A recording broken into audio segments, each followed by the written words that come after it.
គឺជាថ្ងៃដែលកំហាយលំពីសម្រាប់ផលល្អចារបស់ខ្លួនស្រីរបស់ខ្ញុំមកសូមរបស់ខ្ញុំពេកបាទហើយគាត់ថ្ងៃនេះក៏សប្បាយចិត្តណាស់បានជួប best friend ទាំង3របស់គាត់បាទតែខ្ញុំរបស់គាត់នេះមាន Sophia Eliza ហើយខ្ញុំឃើញគាត់បានជាប់ top 5បាទ top 5ហើយក៏សប្បាយណាស់បាទនេះគ្រាន់តែជាសកម្មភាពខ្លះៗរបស់កូន best friend គេទាំង3កំពុងតែលេងគេសប្បាយចិត្តខ្លាំងណាស់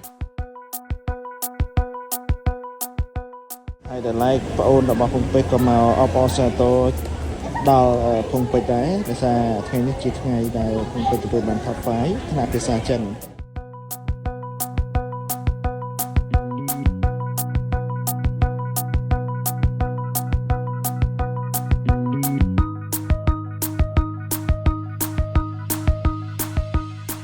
ខ្ញុំសូមក្រុមជើងលោកស្រីក៏ដូចជាសិស្សានុសិស្សនិងបុគ្គលិកទាំងអស់ក្រោមជាប់មកដើម្បីគោរពលេងជាតិនៃប្រជាណាចក្រកម្ពុជាមួយម្ដងទៀតខ្ញុំសូមអបអរសាទរជាមួយលោកស្រីដែលជាមេដាបិតាសិស្សម្ចាស់ជ័យលាភីនៅក្នុងថ្ងៃនេះ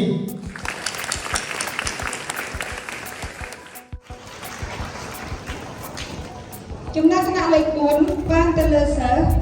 សុំវរៈភូមិពេជ្រ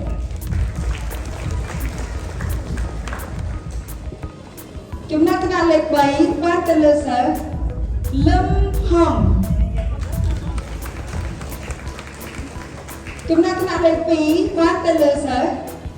ជឹមសូហ្វីយ៉ាសូមអបអរសាទរចំណាត់ថ្នាក់លេខ1បានទៅលើសិស្សសេងមុធីកស្យា